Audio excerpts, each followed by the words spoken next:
right, welcome to another interview edition of the Malicious Beating here on Nuclear Holocaust Radio. DJ Malice with you guys, and today I have Erik Unsgaard from all the way over in Norway, from both bands Sarkom and in his new project, So Far, or So Much for Nothing. First off, Erik, how are you doing? Well, you can always complain a bit, that's my motto, but Yeah. I guess I'm fine. You can always complain, but what's the point? Nobody ever fucking listens anyway, eh? Yeah, that's right. That's what I say anyways. So yeah, man, you've been around the Norwegian black metal scene for quite a while now, and I guess the project that you started with would have been Sarkom, wasn't it? Yeah, that's right. It started in 2003. 03 you guys started that. And you guys came out with your first recording, I believe it was 2006, wasn't it? Yeah, we recorded a demo in 2004, and our first full-length album was released in 2006, I think, or it might 7, but yeah. Okay. I'm just going to try and turn my my gain down on my mic here and try and get things straightened up with the sound. Yeah, and Aggravation of Mind was 2006. Fantastic album that was as well. You guys obviously putting out straightforward, anger-filled, satanic fucking black metal, like good stuff. I guess what they would consider true Norwegian black metal, right? Yeah, but we also we experiment with trumpet and saxophone on that album as well, and also even also the vocals were a bit different than usual black metal bands. So, you might call it true Norwegian black metal if you want. Well, I just mean like based in, you know what I mean? You guys have used a lot of different instruments, even going back to 2006 on Aggravation of Mind. You brought in some different instruments and continued to do so since. Now, who all is involved in that project, Sarkom? It was founded by myself and Renton, who's now playing in a band called Trollfest. Right. And he has also been the former drummer in Unsgaard and Pantheon and stuff like that. The same gang in every band. Yeah, I notice a certain amount of people, they seem to collaborate quite a bit over there in Norway. Your guitarist from Sarkom, that's also Andre, is it not, from Pantheon? Once more? What did you say? Was Erik, Vibeke or Kvebek, or I can't even say his name. Kvebek, yeah. Andre, yeah. Yeah, Andre, he was in Sarkom as well. He did some guitar work for you guys, did he not? Yeah, he was a live guitarist on one tour, I think, yeah, and some gigs. So, but it's some years ago now, but we still have contact. So, yeah. Okay. He decided to focus fully on Pantheon, so right. That's cool. Yeah, that's cool. Yeah, I just talked to him. I think it was last week. I had words with him we did an interview here for Nuclear Holocaust. We had a good time, actually. I think we talked for about an hour and a half. So I guess after the Aggravation of Mind album, though, comes Bestial Supremacy, which was 2008. You guys brought that out. Yeah. It seemed to have even a little bit more of a harsher sound vocally. Do you agree? Yeah, definitely. That's more a typical black metal. So, and I actually prefer that album better, but I'm satisfied with both of them. Yeah, well, they're both great albums. If I had to pick one, I think I like Bestial Supremacy as well. You guys did a video for that album that's on YouTube too, didn't you? Yeah, that's the first track, Inferior Bleeding. Inferior Bleeding, yeah. And it's a pretty cool video too. A very dark, grimy video. Just looked like you guys maybe taped it in a old cabin or a cottage or a dilapidated structure of some sort. You still have all of the black metal regalia, like the all the spikes and the fucking. Do you still have all that stuff? You still own all that? Yeah, We use that on each gig, so they are still here. Right on. When's the last time you guys have done a live show with Sarkom?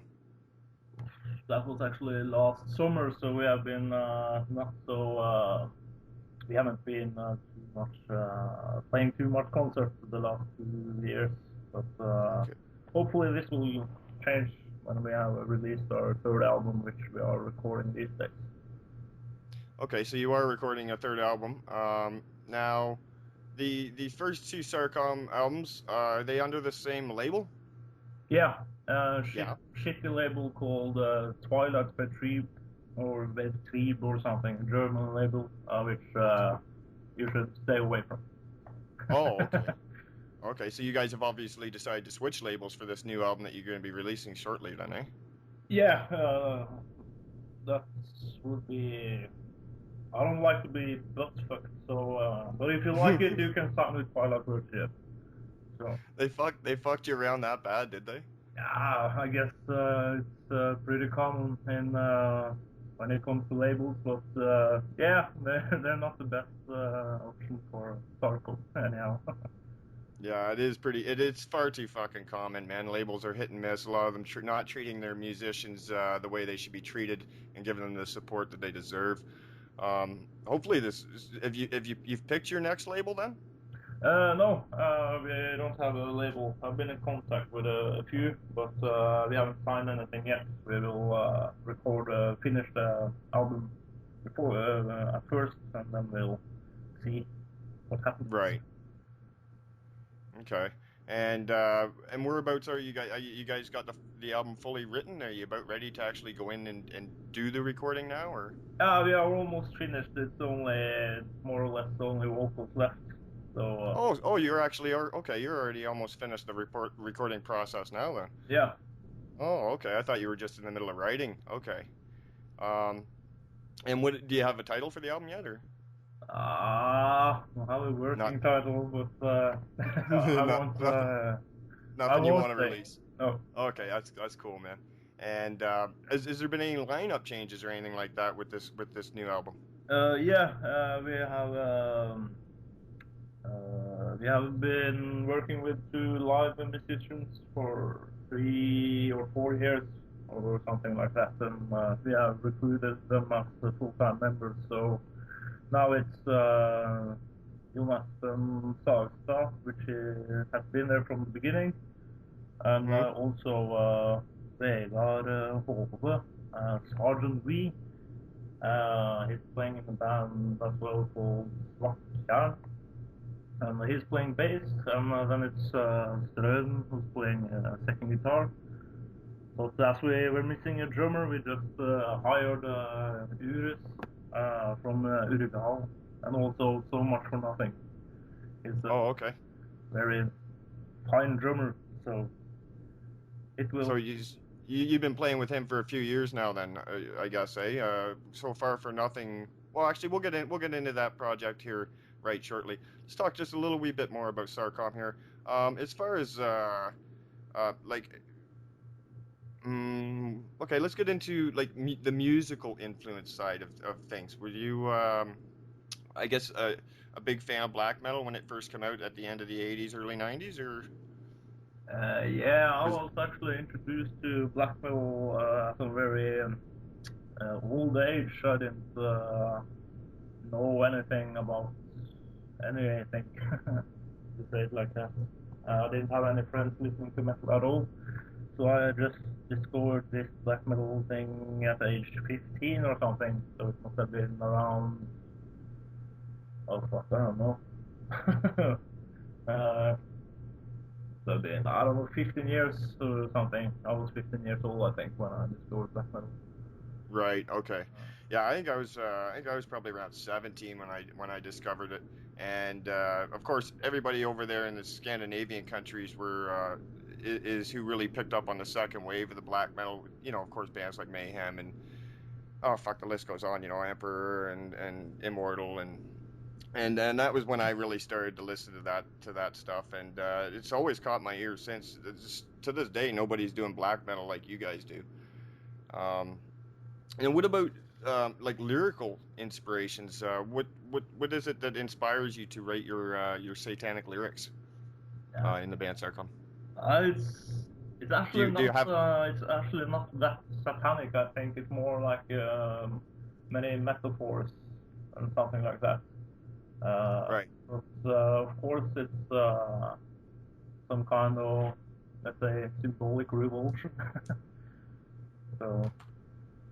But you do don the corpse paint and the oversized inverted crosses and stuff like that. So obviously, very anti-Christian overtones in the music, right?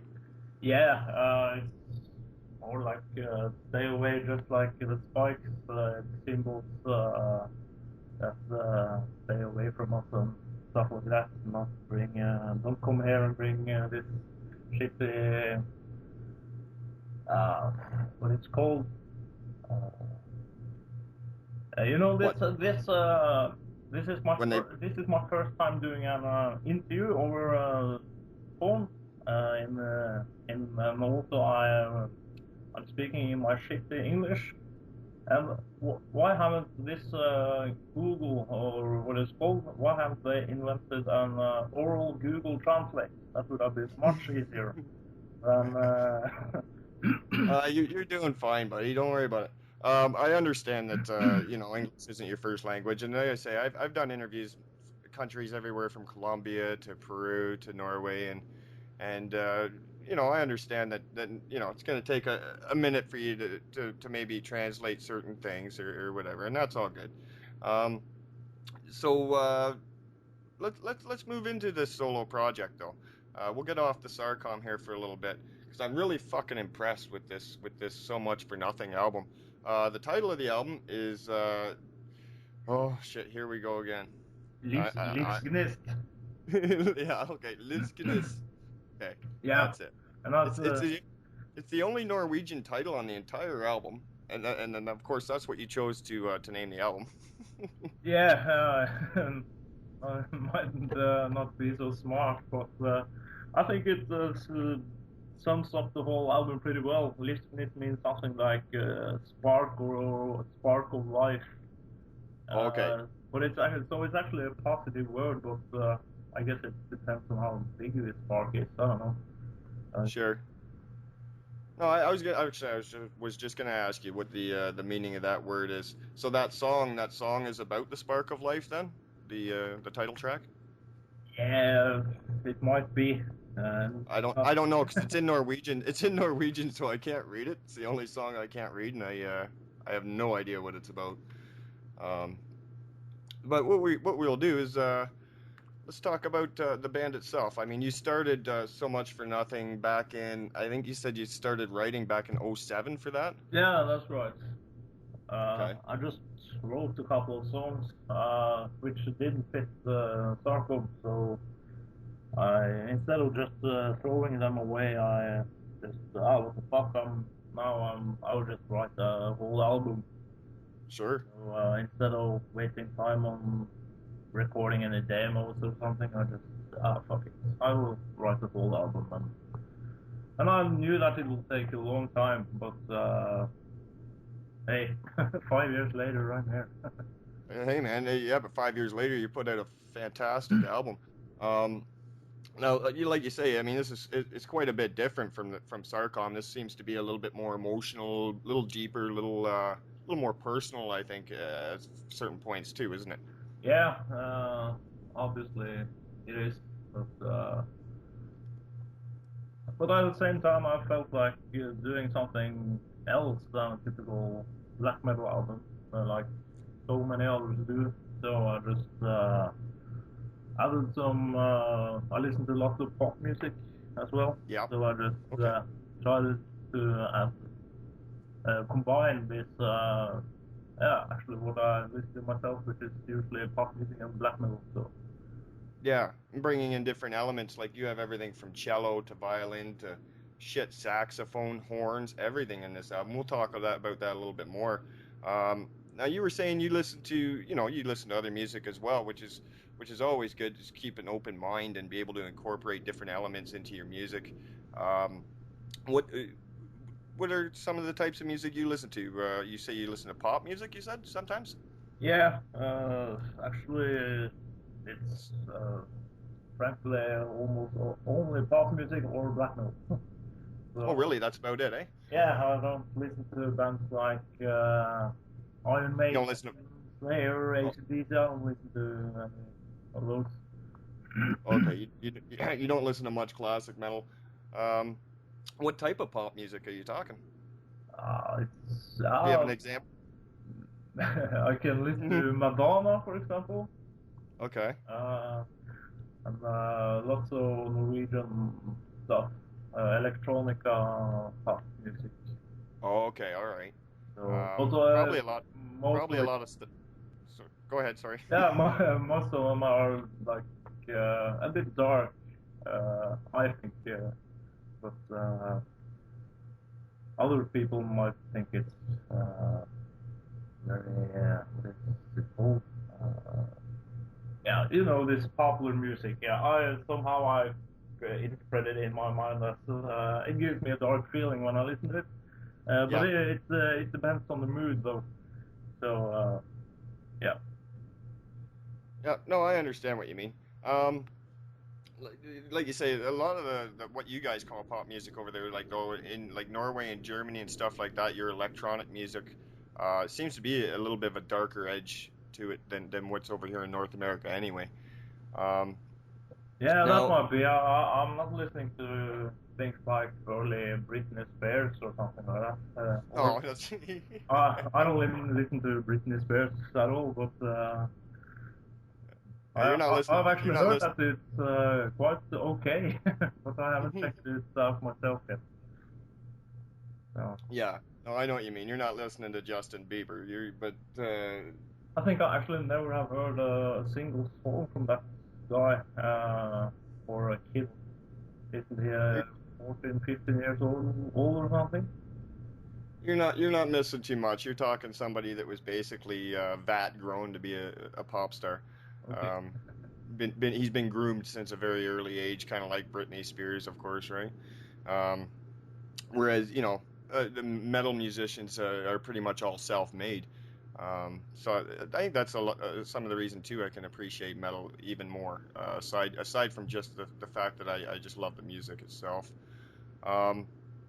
Now, you started this in 07. It took you like 5 years to complete, and let's get into a couple of the songs because there's so many songs on here that really hit me hard. Now, the first track on the album is called Suicide Syndrome. Yeah. And you have a couple of really good guest instruments on there. You have, was it Dag Steberg on saxophone? Styberg or Steberg? Steberg, yeah. Steberg, okay. Steberg is on saxophone.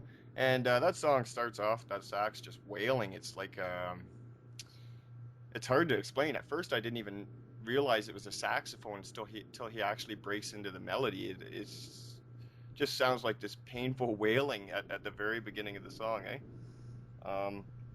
And you also have a great guitar guest on that song as well. You have Peter Huss from The Shining, eh?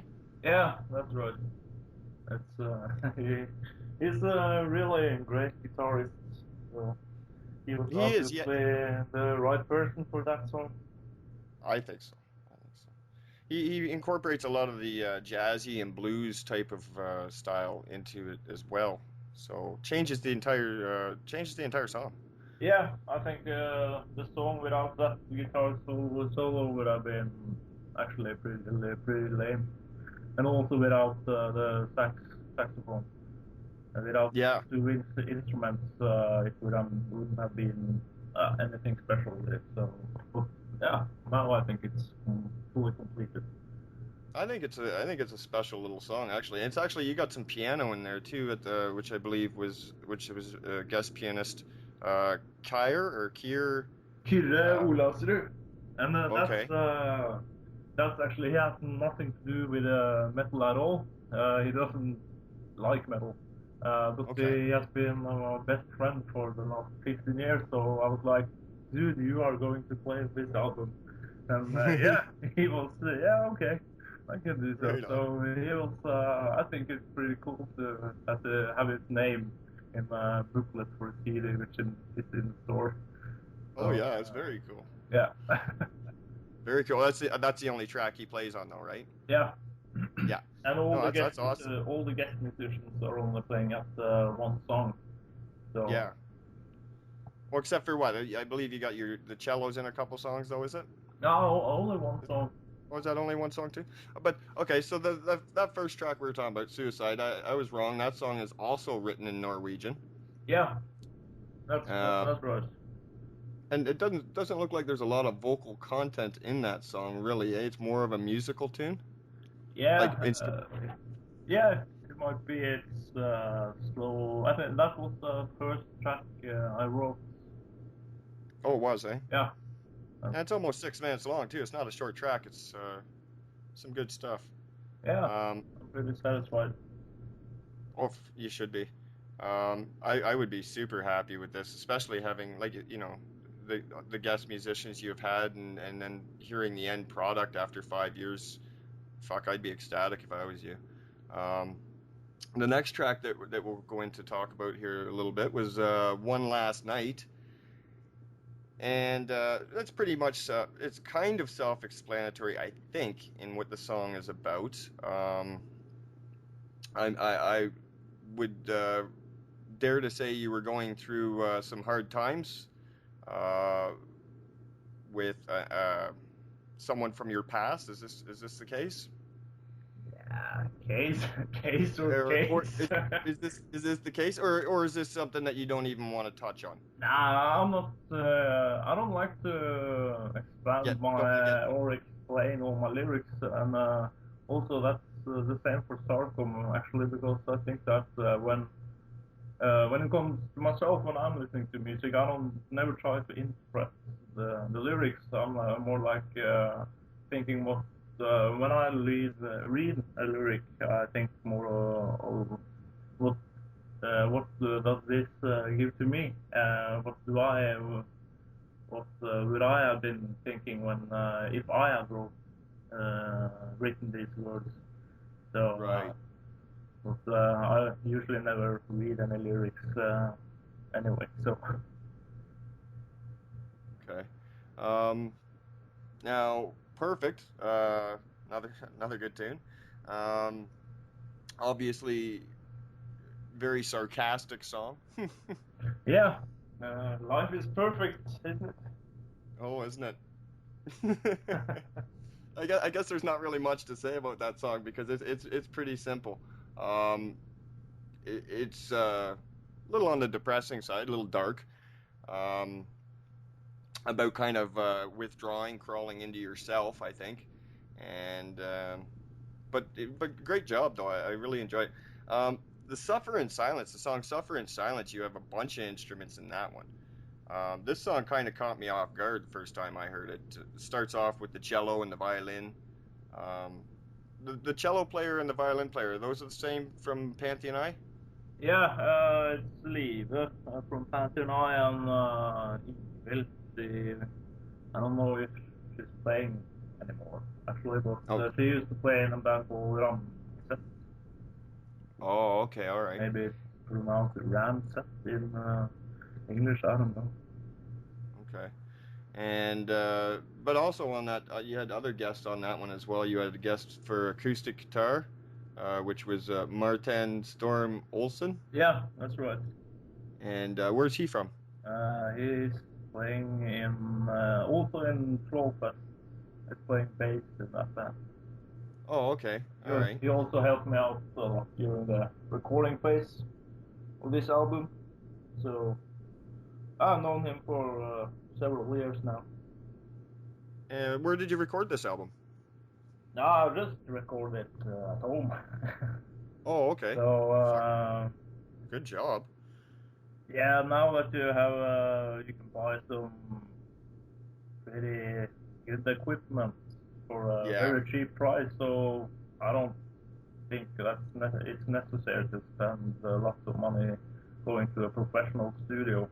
If you have a certain amount of money, you can just use that money on the mixing process instead. That's much more important. So. I agree. Things have come along so far within the last, I don't know, I'd say 5 years or so with home recording. You can pretty much do anything at home if you have the knowledge and, like you say, a little cash to get the equipment, right? Yeah, of course. So I think I will stick to that at least for one album more. Yeah. So then you also don't have any time pressure and stuff like that. So just take it slow and let the good times roll. Right on. Now is that what you did with the new Sarkom too? Did you self-record that as well? Yeah, the vocals will take that and go to studio and record it, but everything else we did at home studio. So, right. And both of the first album also were recorded in a home studio. So it seems to work. With songs like "Suffer in Silence," where you have several guest musicians on here. Oh, sorry, I forgot to mention Nicholas also on there doing some vocals on that song. Of course, Nicholas being the vocalist from The Shining. Did those individual musicians write and record that music separately and send it to you? Then you incorporate it into the album afterwards. Is that how that works? Yeah. Live, which did the cello part and also wrote that intro, especially for this album. That was recorded at this guy's Martin's place, which also were recorded the acoustic guitars. So I was there when was recorded. The violin was recorded at my place, and Niklas did his things back in Sweden. Right, and then just sent them over to you. Okay. Yeah. Right on.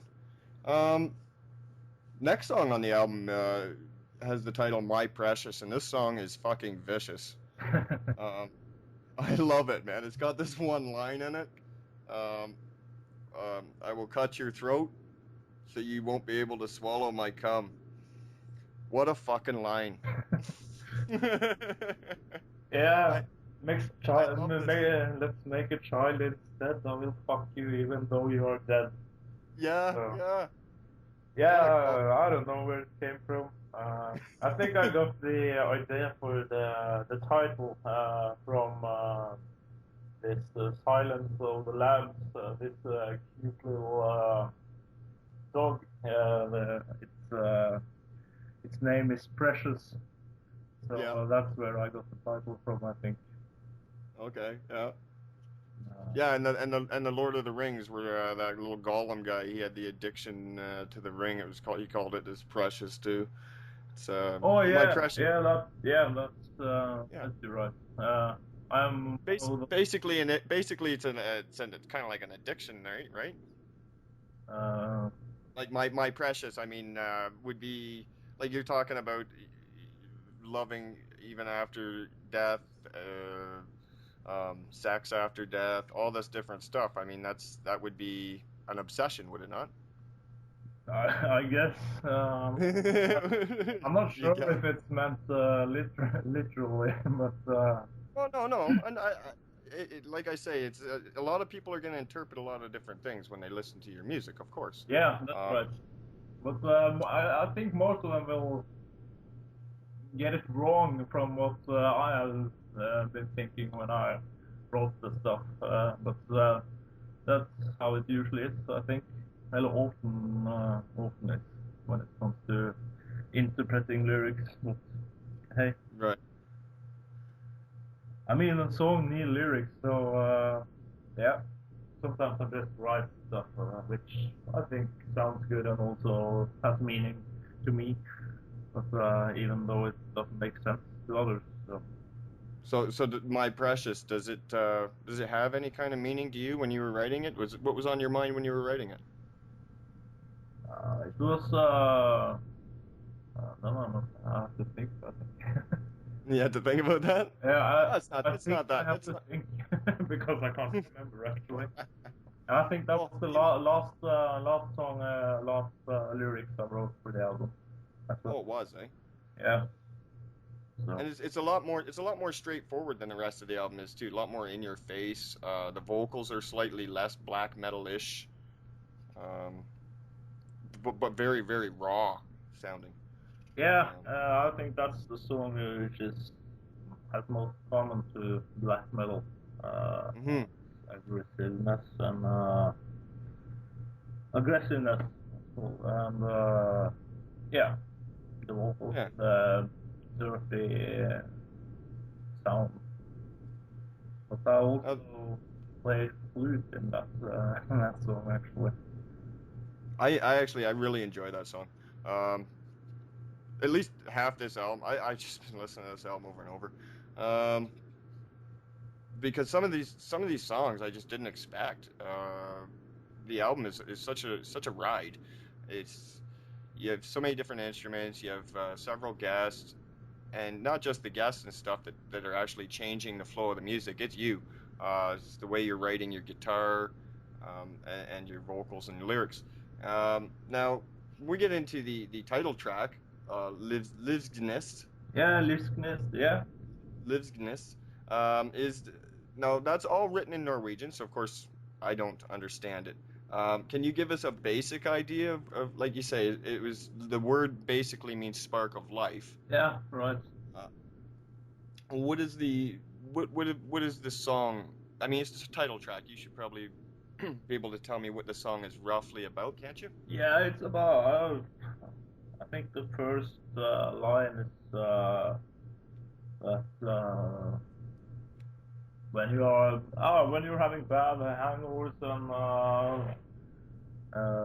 anxiety and you throw up and stuff like that after night out from town or at home, and yeah, you have mostly given up and stuff like that. Okay.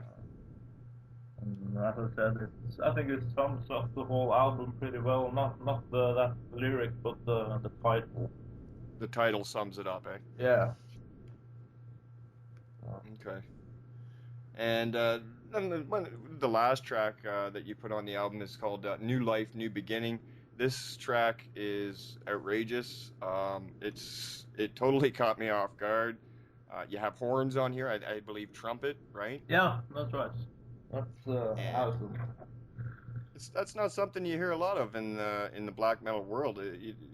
People having the balls to throw out different instruments.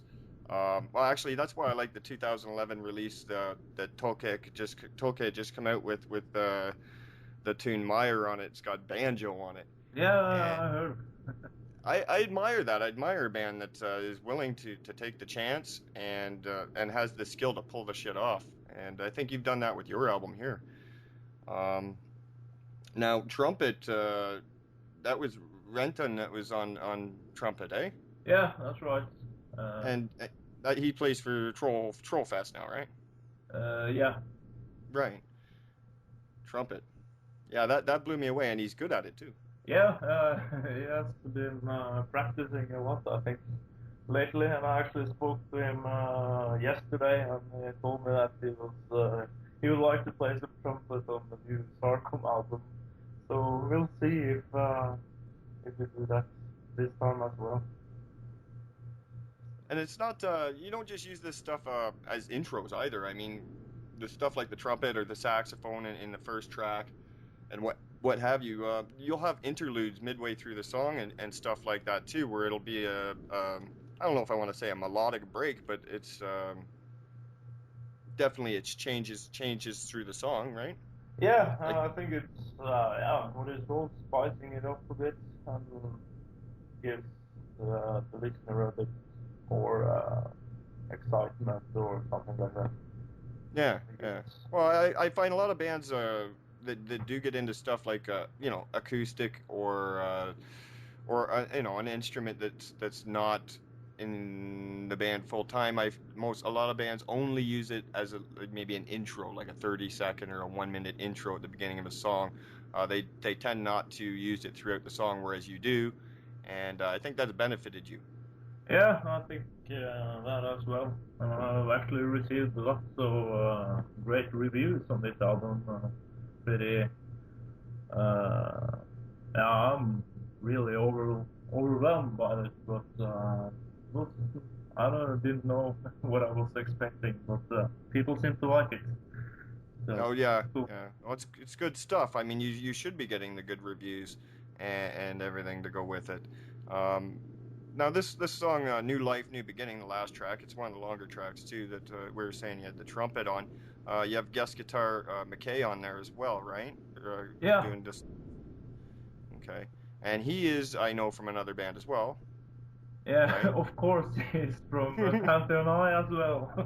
That's right. But he's a former guitarist of Unsgaard. And so you should actually have him on this radio because he knows how to speak English, which I don't. So, he speaks good English, doesn't he? yeah. As an American, he should. Oh, he's an American. Yeah. I didn't realize he was American. Yeah. I think he's from Texas or something. Oh shit. Okay. All right. I didn't realize that, man. That's all right. You're doing all right with the English. Let's get into.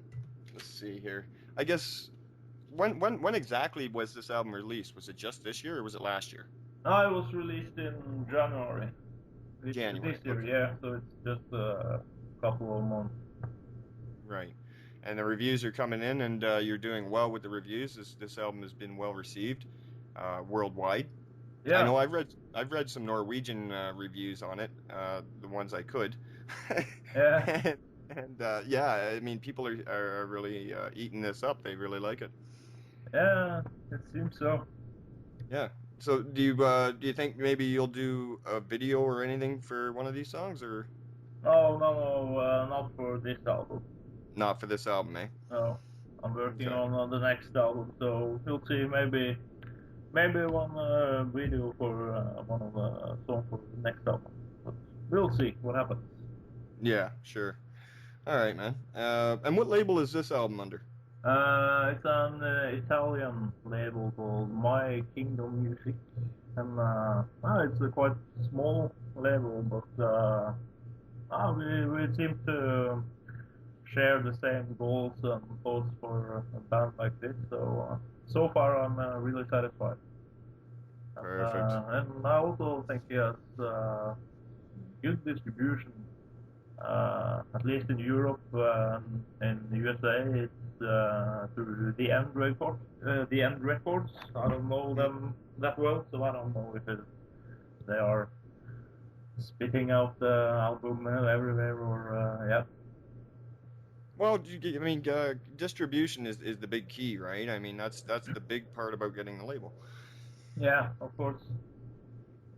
I mean, it's always nice to have touring support and everything as well, but distribution is key. Yeah, if you won't sign, there's no reason to release an album if people can't buy it. So, or find it. Now, with this project, you don't dive too much into any type of religious overtones too much. Like I say, it's more of a, I don't want to say depressive black metal, but it's more of a darker, more personal project, and it's not really directly against religion. No, it's not. It has nothing to do with religion at all, actually. So if you're a Muslim or a Christian or a Satanist or just an idiot, you can find it interesting, I think. So. Yeah, I think so too, because this is more about mindset, right? This is more about, the struggles of life and the way it makes you think, right? Yeah, I guess it is. For me, it's just music I like to make, and this is how I want to express it. So I don't label it that much and stuff like that. But if I have to label it, I will call it some dark metal pop rock. Yeah. Or something like that. That's what I mean. I wouldn't exactly call this black metal, right? No, I don't think it's black metal at all. The influences are there, definitely, but nah, it's not black metal. I agree. Now it's just that when you read different reviews and stuff like this, a lot of these people do call so much for nothing black metal because I guess it's hard to categorize bands. Like you, I don't even like to categorize bands, but I guess some people like to know what they're in for before they listen to it to know what they're expecting, I guess. Um, now, Yeah, I mean, for my opinion about black metal, that's stuff like Gorgoroth and early Darkthrone. That's black metal for me. But so this can't be black metal, not the way I see it. So. now you just named a couple of definitely what you would call true Norwegian black metal bands, Gorgoroth and Dark Throne. These are bands that influenced you back when you were 15. Did you listen to stuff like that a lot? Yeah, it is, but I don't think I'm that much influenced by them. No. And at least not in so much for nothing. But when it comes to Sarkom, I guess so. It's black metal, and that's what I've been listening to. So. Okay, I think I might have explained that wrong. Anyways, when I say influence you, I didn't necessarily mean influence your projects directly, but more so influenced you into getting into extreme music and making you want to play extreme metal. Oh, right? oh yeah. Of course, that was key to go further, I think. Yeah. Yeah, bands like that were obviously made a deep impression. Did you ever get into any non-European metal bands, like any American metal bands or anything like that? Maybe death metal or something, or did you not enjoy that? Oh, I don't listen to death metal at all, actually. No. But it's just not. I think it's mainly because of usually the vocals they are using, which is pretty down low in the cellar, and also it's at least the most more technician music, I think. Lots of it. I'm more into this feelings like black metal. It doesn't have to be any good stuff. It just has the right feelings. But my impression of death metal is that listen to this, it's so well played and technical stuff. Yeah. Yeah. No, you're absolutely right there. Black metal is definitely more about the feeling, and death metal more about the technical ability, to the point where sometimes it gets over techy nowadays, and it's you can't even ride a riff on a lot of this shit. So I understand what you're saying. I also find with the black metal, good black metal album, you want to listen to it start to finish as well. Whereas death metal doesn't quite do that to you, right? Yeah, no, that's right. I like it plain and simple. I enjoy it too. I like death metal as well. I mean, I listen to pretty much just death and black myself. A little bit of grind, and of course, some music outside the metal genres as well. But no, I fully understand what you're saying, and a lot of people can't get into the tech of death metal, and some of the death metal guys can't get into black metal. There seems to be like groups. You got your black metal guys and you got your death metal guys, and then you got the very few people that are like me that I like both. So yeah, don't have to choose a side always. No, you don't always have to choose a side. There's nothing wrong with listening to whatever. It's like when I was talking to Andre, he was bringing up some different pop stars and stuff that he enjoys. And listeners in the chat room at the time were just like, holy shit, really? They couldn't believe it. I'm like, well, yeah, I mean, what do you think these guys just listen to fucking solid black metal 24/7? I mean, that's not the way it is. Oh, I think I used to listen to black metal and only black metal for about 10 years. And then I discovered, or should I say rediscovered, other kind of music. So at least when I started to play myself, then I needed something else to listen to, I think. And it seems like that's more common with at least the people I know, metal musicians, they don't listen to that much metal themselves, because I guess they are playing it so much so I want to listen to something else. Yeah, I know, actually, I know a couple of guitarists here locally to me that they don't listen to any metal at all. And I guess, like the one guy I know, he says he does not want anything else outside influencing what he writes. So I guess that's why he does it. Yeah, that's cool. Yeah, and he listens to mostly, like you say, popular music, more pop music, eh? Yeah. Yeah, so, I mean, that's not that uncommon, you know?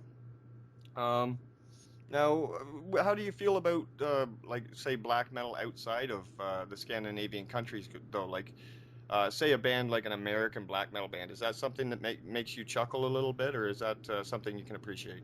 Yeah, of course, if it sounds good, I don't bother where they come from. Like you don't see a problem with that, eh? No, of course. Like Psy, aren't they from Japan or something? Yeah, Psy, yeah. Yeah, doesn't bother me. Yep. Oh, they're a vicious Japanese black metal band. Yeah. Truly old school. Yeah, they are. Yeah. So that doesn't bother you when if somewhere, you know, like another location is taking something but what does bother me if that does happen is if some of these bands, say a band from maybe Colombia, is trying to write something with the Scandinavian overtones, like Viking lyrics and like Odinism and shit like that. That makes no sense to me. Why you would write about Odinism if you're an Indian? That's strange. That's strange. Yeah, that's the only side of, like I say, the different countries doing black metal that I don't understand. Not a lot of bands do that, but there are some.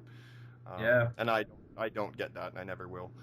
You also have these bands from living on beaches with sun all year, and they are writing about how they are walking in snow and it's cold, grim. I don't know. I think it's. That's what I'm talking about. They're singing about walking in the mountains and in the dark forest and in the snow, and they're living in the desert. Yeah.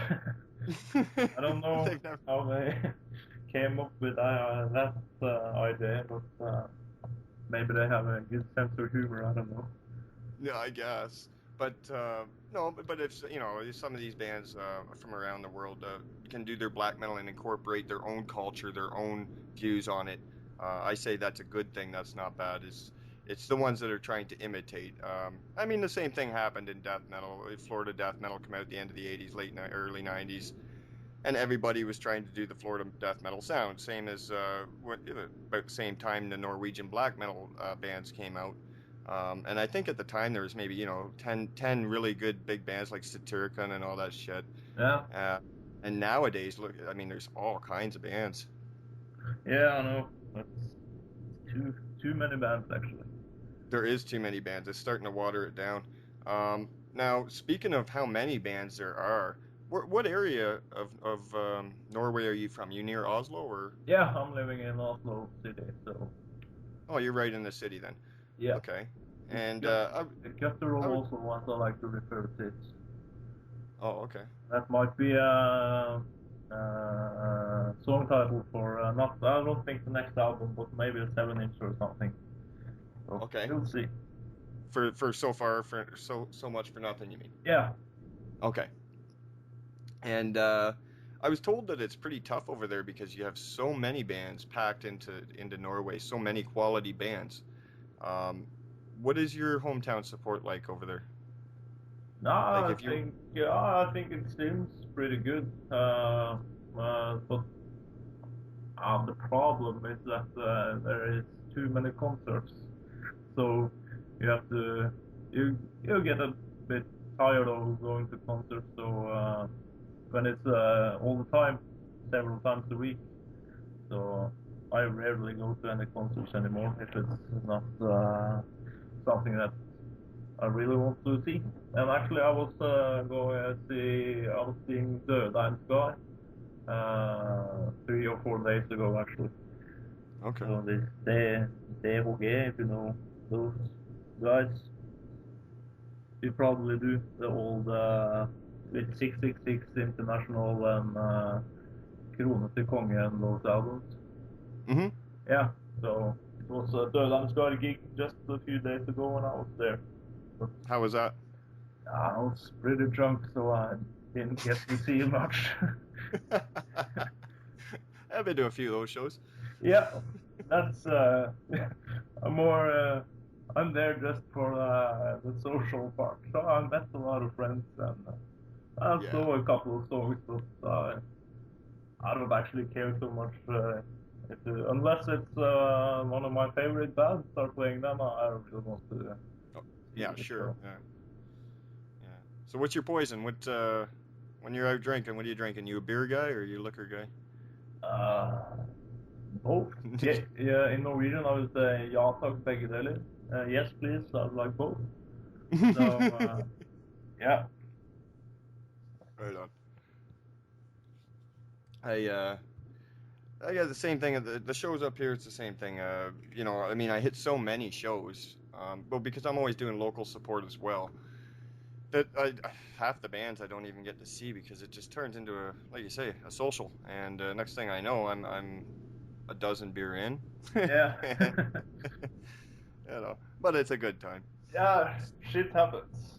Oh. It does all the time, man. Yeah.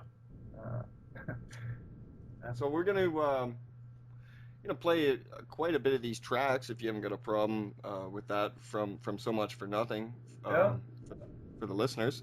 Yeah. Is there any particular track that means a little extra something to you? Something that one of your favorites?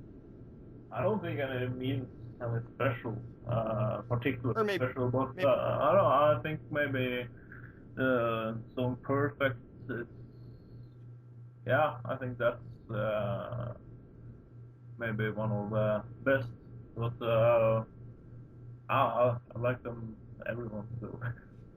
Yeah, no, I like them all too. I was just wondering if you might add a favorite to play or to listen to or anything like that. Perfect is one of my favorites on the album as well. I like Perfect, Suicide, My Precious. Yeah. I'm gonna end up going through the whole fucking album as well. New Life, like I say, New Life. I like it a lot too because it is so different compared to what I'm hearing these days. Yeah.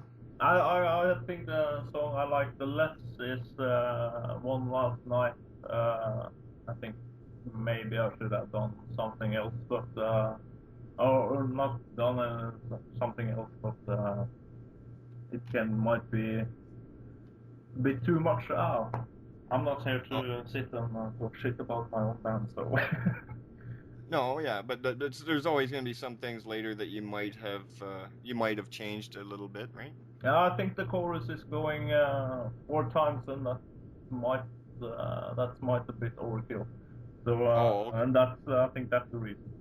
But nah, I'm satisfied, of course. Oh yeah, no, it's a great album, Andre or Erik. Let's this next Sarkom album. You say you pretty much just have to lay the vocals down. You're gonna wait until you get a label before you release that, though, right? Yeah, of course. I think I think and hope it will be out this autumn, maybe. Cool. We'll see, but hopefully at least this year. And we will also release now 7-inch split picture disc with Unsgaard. That's a song we recorded, I think it's 3 years ago, and now it's finally going to come out. So I think it'll be out in 2 or 3 weeks or something. Okay. And he's still doing his thing, right? Unsgaard, they're still playing, right? Yeah, that's still black fucking ugly shit metal. Oh, it is. Yeah. It is. That's one of my favorite black metal bands. So. Yeah, I really enjoy them too. I have the collection of their music. Now, obviously, Sarkom will be the next thing that you're going to work on. You're not going to do anything else with So Much for Nothing until that's done, right? Yeah, but okay. I think we will be done with the Sarkom album within 2 months. So yeah, hopefully we will start recording the new So Much for Nothing album in this summer or autumn. Because the songs are already written.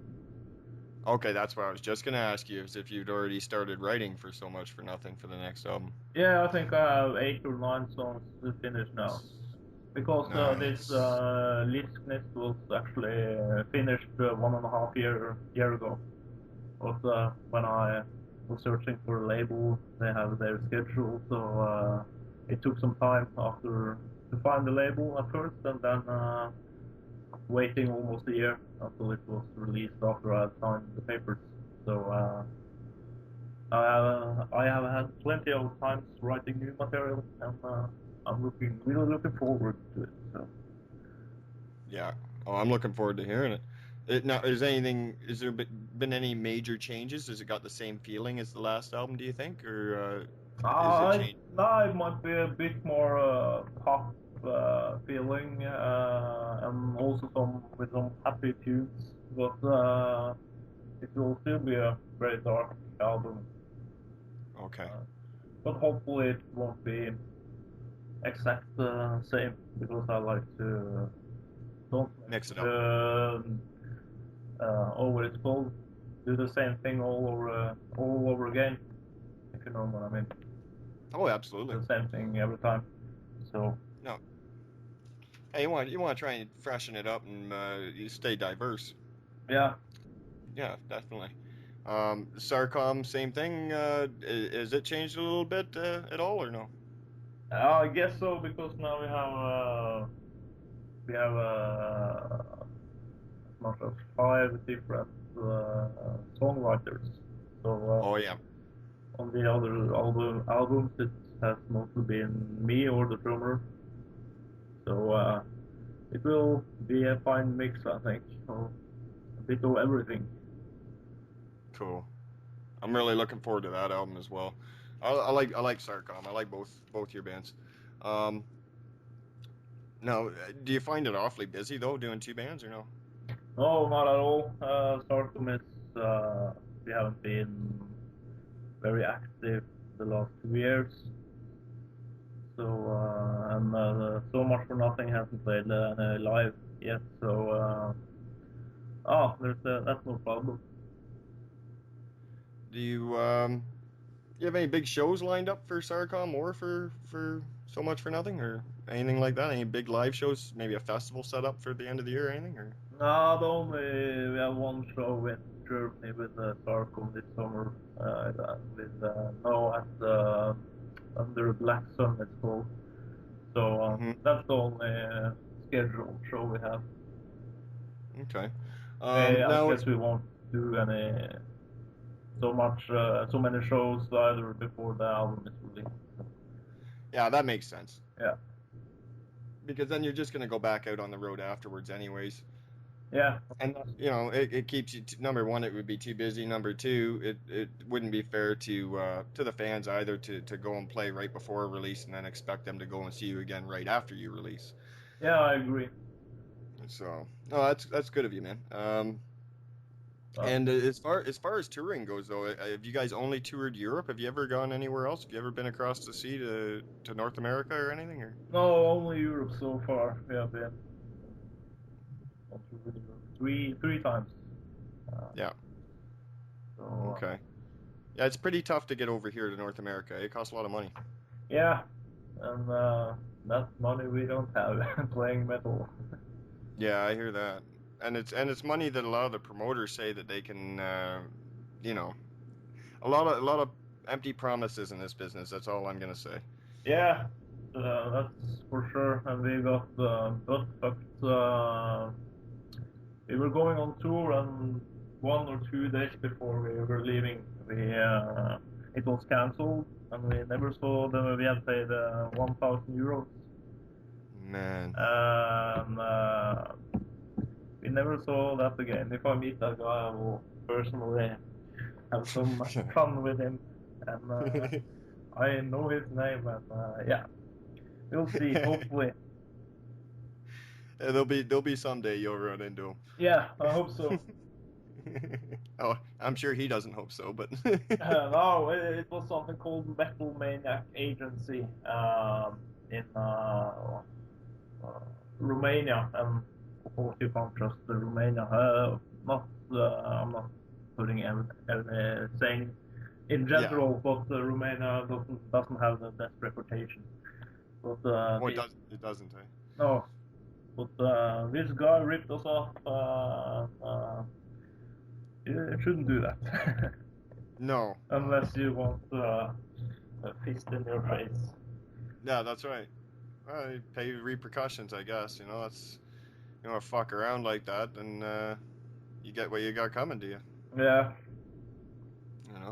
It's a real shame. It's all too common in the music business, especially with metal. The promoters seem to think they can get away with this shit. I know I've seen it all. I've seen everything from a promoter dipping, like leaving a show in the middle of a gig, not paying the bands. I've seen promoters cancel entire tours, like you say, like a day or two beforehand. And that really leaves you guys holding the bag. What the fuck are you guys supposed to do, right? Yeah, I know. I don't understand why people are doing this to such small bands. They should know better that, or have at least some respect if they're gonna screw someone over. Can't they steal money from rich people instead of small bands who are actually trying to, or who really does effort to go out on tour and stuff like that? So. Like if you want to rip somebody off, go rip off a pop star that's making $10 million a year. Yeah, of course, or something like that. Or yeah. Instead, they're ripping off people that are fighting for to get their music out there, and yeah, or they can do like Robin Hood and steal from the rich and give to the poor, so they can give it to those metal bands. That would have been okay. Yeah, I agree. Now, I just want to let everybody know that they can find both Sarkom and So Much for Nothing on Facebook and on MySpace. Sarkom also has video up on YouTube. Make sure you check that out. It's a fucking cool video. Very, very black metal. Fuck that inverted cross you wear around your neck. That thing is massive. I think I bought it in Spain in some some souvenir shop or something. Yeah. And I know I have a little bit of a collection as well. Like as far as like I got a nice arm bracer with it's an entire steel plate with the studs on top of the stainless steel plate, the chrome plate. Yeah. That shit gets expensive too. Yeah. It costs. It does cost. I know.